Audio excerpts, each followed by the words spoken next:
What's not always open is the opportunity to check the box in life, to achieve your dreams. That's not always open, man. Your feelings gotta go away. It's raining outside, it's cold outside, when you don't wanna put those long hours in at work. That's what I'm talking about. Your feelings must go away. The grind, the fucking grind. Your feelings have to go away. If you haven't gotten what you want, then you're not worthy of it, period. And that's okay. Now you can admit that you suck and improve. Better to know you're bad for a season than pretend you're good for a lifetime. I don't know. Marcel, you can tell me. Has anyone actually ever truly given a fuck enough to fix your life besides yourself? No. They're not going to, bro. They're not going to. You gotta do it yourself. You need all these bad things to happen to you, and you have to use them as fuel. Is that conversation that takes place between your ears. Right now, this moment that you're going through is Trinity opening the door and being like, you could go back, but then you'd have to remember exactly what the reason was that you decided not to go out to begin with, just because you listen to this podcast and you consume this content, you're like, I can fucking do more than this. Like, because you are starting to live in some of that hell where you look in the mirror and you're like, I can do more. And you start to see the person that you could be. And you're like, this does start to feel like hell. That was you. So those things that come out of me, that extract from me in the darkness, people are looking for that pat on the back. Where is it? Oh, I don't need it. Because what I've done is in the fucking unseen work, I built Frankenstein. So whenever shit gets nasty, David Goggins goes, you had nobody anyway, mother. So see how I'm talking myself right now? That's me. That shit fires me the fuck up. That shit makes me nuts. You had nobody anyway, mother. Look around you. There was no fucking team. It was you. There was no weight loss program or mom and dad waking you up saying you can do it, you can be better, trying to build belief. You built belief when you had nothing. Every single difficult thing that you do is kind of like a massive wall that you need to get over. And you go, wow, I'm so glad that I've got over that wall. And think about how many people are going to be selected out. It's like the Hunger Games, Think about how many other people are going to fall at that wall there. But you gotta learn to shut your feelings off if you want to achieve greatness.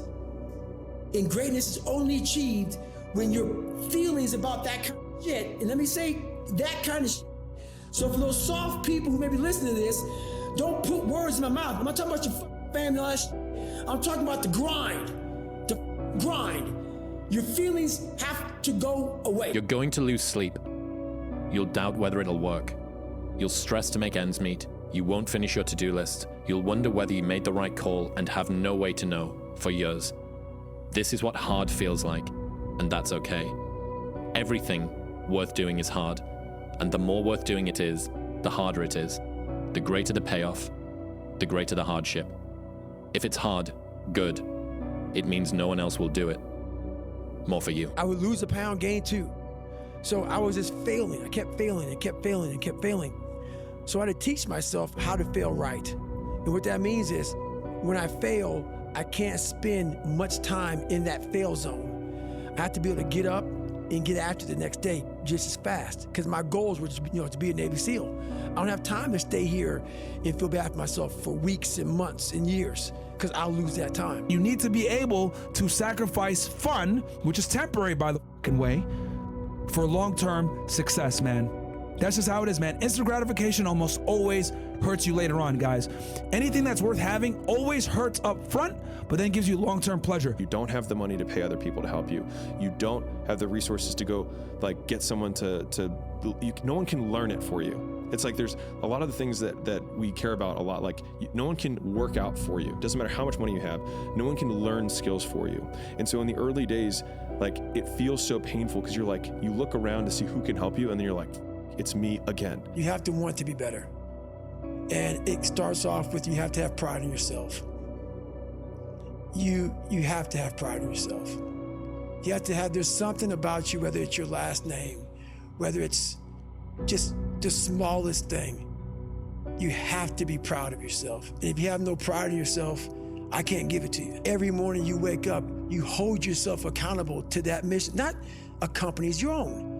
Make up your own mission statement. What do you want to be in life? And once you do that, now you can work with somebody to get better. Discipline, man. Show up. Show up when your eyes are bleeding. Show up when you don't want to show up. Show up when it hurts. Show up when you're winning. Show up again. Show up when you're 50 points ahead and put another 7 points on the board. Just keep laying it on them. Keep crushing so that okay, I can crush everything. You've got to take personal responsibility. You've got to make it your personal business to make it happen. And you've got to resolve within yourself that I can do this, that it's hard.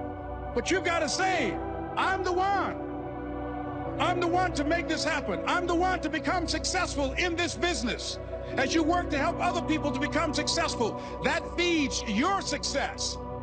But it's going to be hard, but find out what will make it worth it for you.